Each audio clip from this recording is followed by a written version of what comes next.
Hey, what's up, cats and kittens? And shout out to all my cerebralites. It is she, the Cerebral Diva, and she is back and officially in the building with another episode of Reality, and that's TEA because I give it to you scalding hot.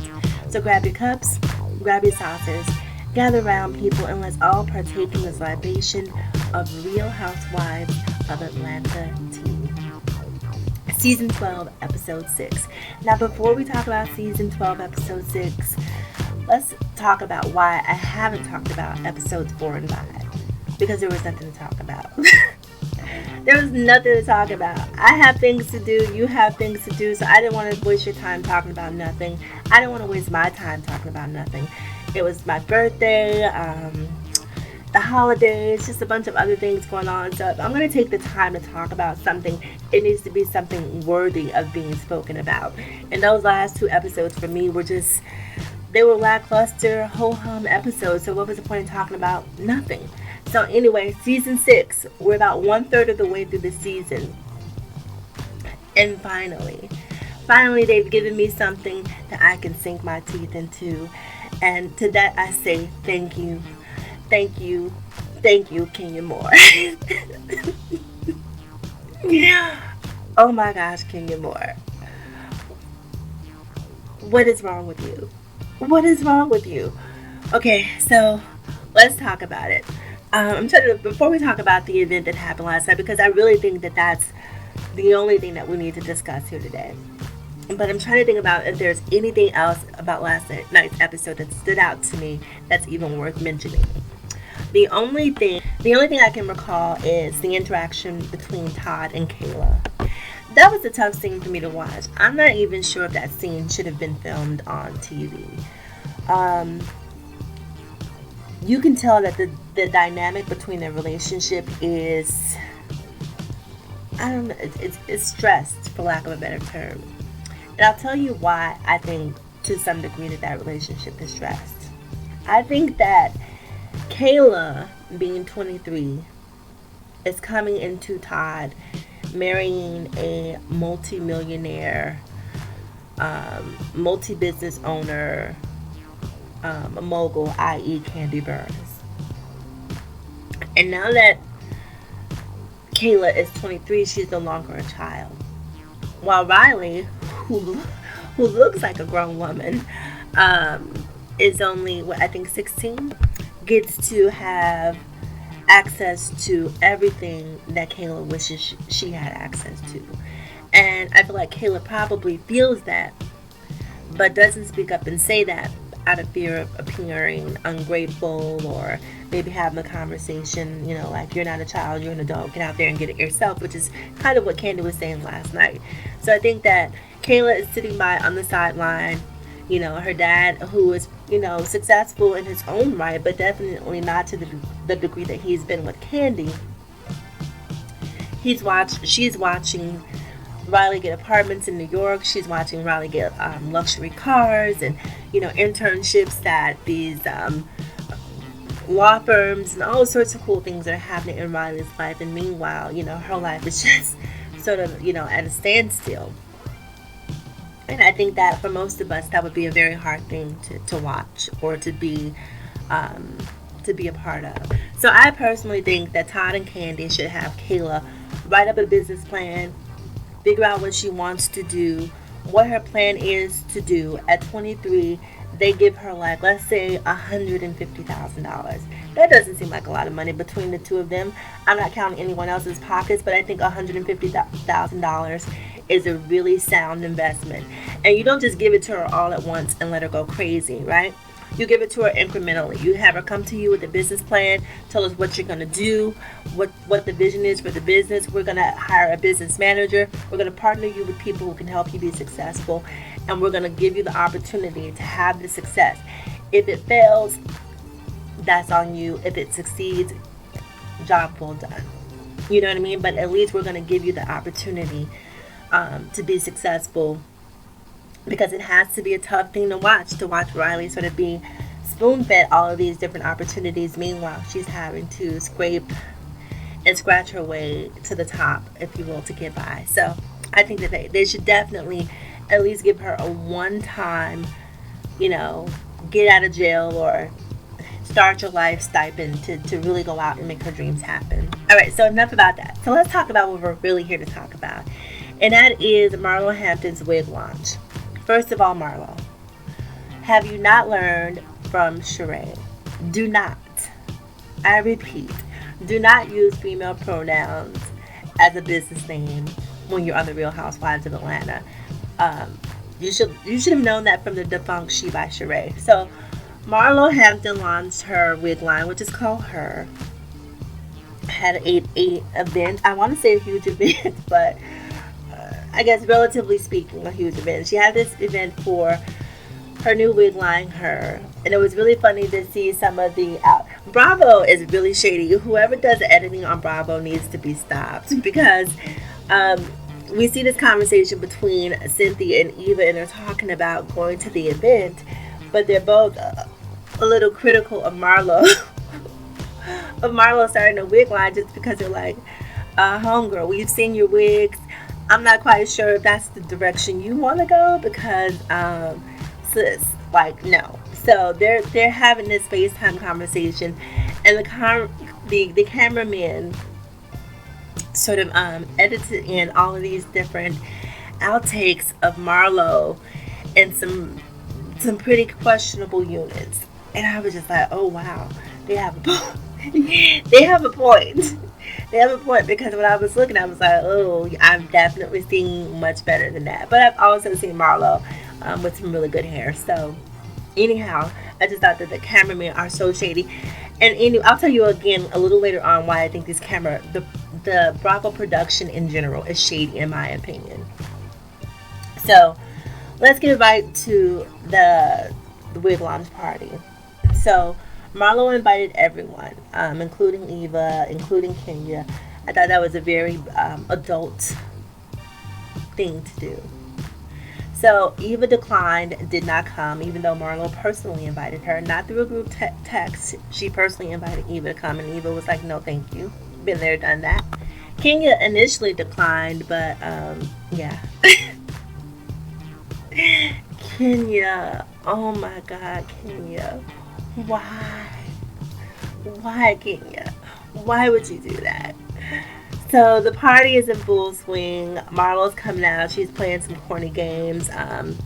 Nene shows up. Shout out to Nene. I thought Nene looked really, really good last night. I thought the dress looked really good. I thought the hair looked good. I thought the makeup looked good. Like, I was like, okay, Nene, I see you. So I thought she just looked really great last night. Nene shows up, and she's being her extra Nene self. She's too fab to be here. She's too fab to be bothered. I'm just, blessing you girls or gracing you girls with my presence, but I have better things to do. She just gives out that type of vibe or energy, like, I'm too important to be here. But she shows up nonetheless.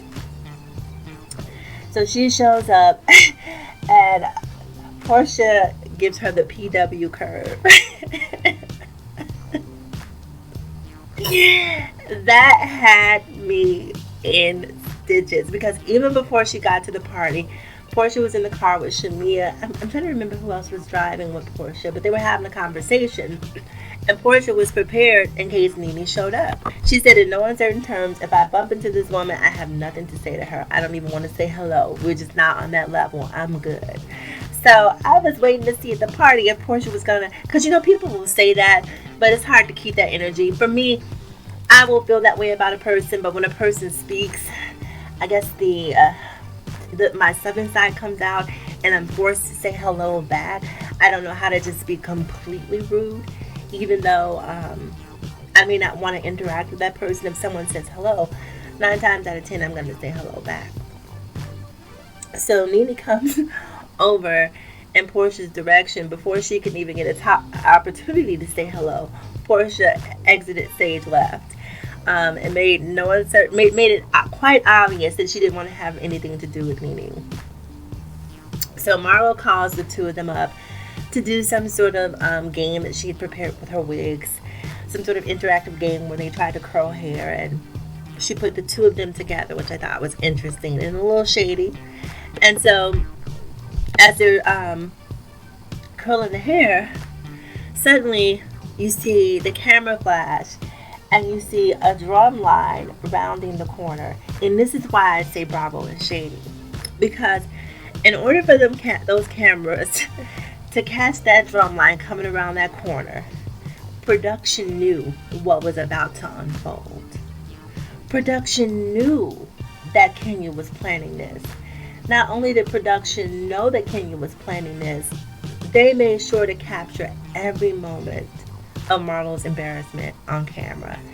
And I thought that was super shady. Super shady. So it's Marlo's wig long and Kenya comes round in the corner holding signs that say, "Your edges matter."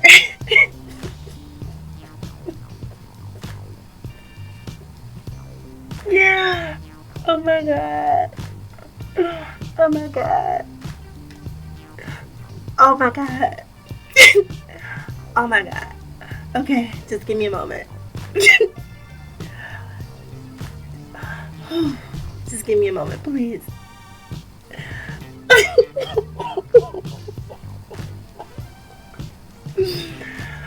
Oh my gosh. Okay, okay.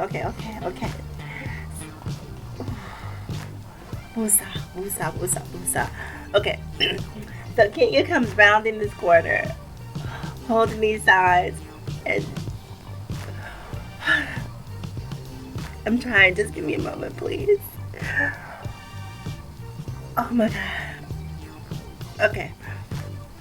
Okay, I think I'm better. Okay, so Kenya comes around the corner and she has a drum line, and she has people holding signs to say, "Kenya Moore, your edges matter." And all of this is happening in the midst of Marlo's event, and I'm like, oh my god! First of all, who does this? Who does this? The level of petty was on a million. And I'm just like, Kenya, now Kenya has been, my favorite for quite some time. And I hear people saying, she's, not the nicest person, this, that, and the third. But I've been able to relate to Kenya for the most part up until last night. Now, I'll say this, right? I think that Kenya, last week, Marlo read the eyes out of Kenya. When they were sitting at the table at Cynthia Bailey's barbecue, they had this back and forth, and Marlo shut Kenya down with one simple read, and that read was, "You are not the boss at your house."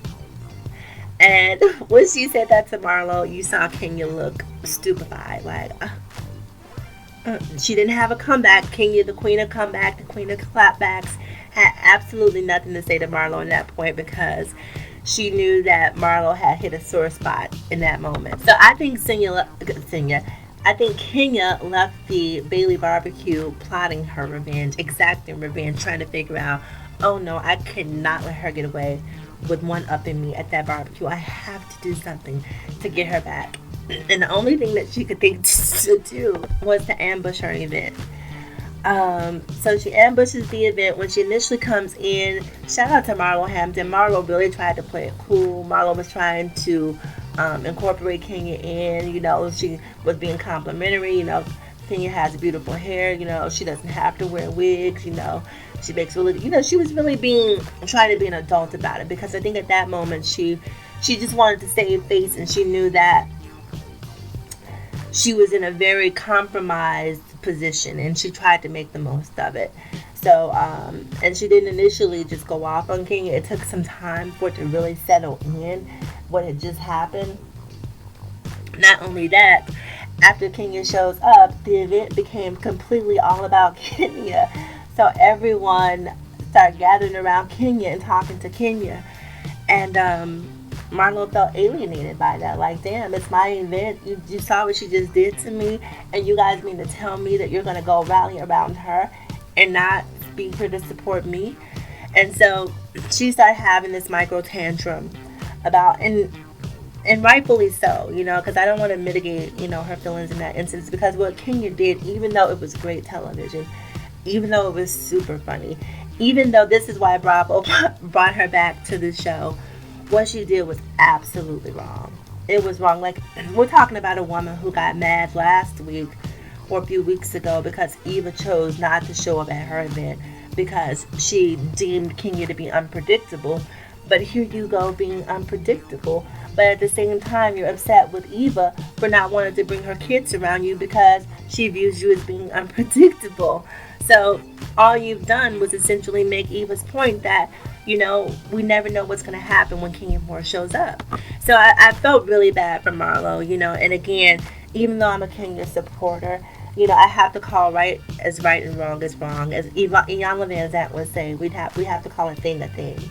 And in this particular instance, Kenya was dead wrong, and I have to give the upper hand to Marlo, even still, because not only did Marlo read Kenya into silence last week, she also outclassed Kenya, in my opinion, at this event. She had her nephews there, and she maintained composure, comportment, and I thought that was just a very grown woman moment for Marlo. And Marlo has been really, really winning me over this season. And so, so the win for me still goes to Marlo, even though I like Kenya. All right, so enough about that. One more thing I want to touch on, and I can't believe I almost forgot this.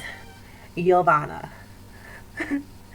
Yovanna is a mess. Yovanna is a mess. And anyone who is in this woman's vicinity, watching what she does, watching how she moves, and calling her a friend, is a fool. Is a fool. So, we saw last week, or 2 weeks ago, I can't remember which episode it was, Yovanna went back to Nene and told Nene that she had been to Cynthia Bailey's wine cellar or wine bar, what have you, and had a conversation with Cynthia, and she'd actually recorded her talking about Nene. And she was confronted with that last night. So Candy very politely asked her, she said, "Hey, Yovanna, we heard that there's a recording going around of Cynthia saying some not so nice things about Nene, and we were just wondering, did you say it?" And she was like, she gave it a Portia, "Who said that?" And she was like, "No, I didn't do it." And I was like, you see that?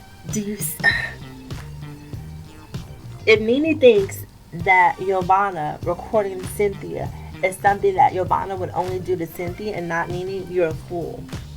You're a fool. You don't hang out with people like that. Because what they do to one, they will do to another. I'm gonna say it again, just so you hear me.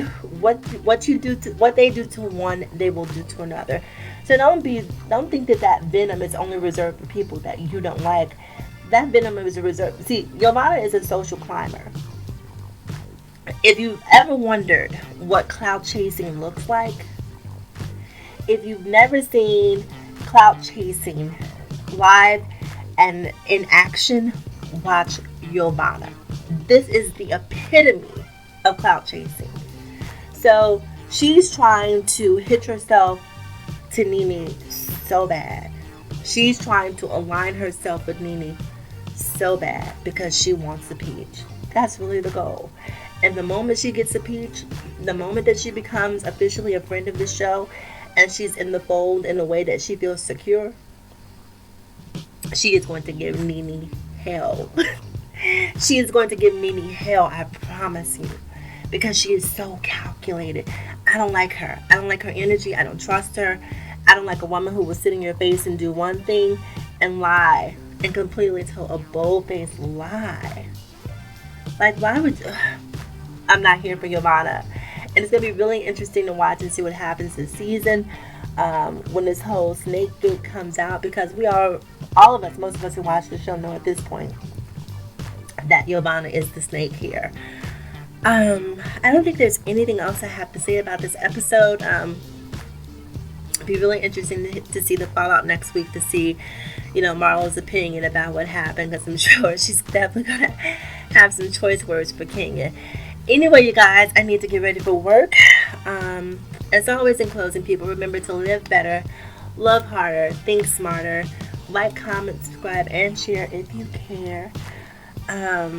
It is me, the Cerebral Diva, signing off, and I will talk to you guys again soon. Have a great day. Bye-bye.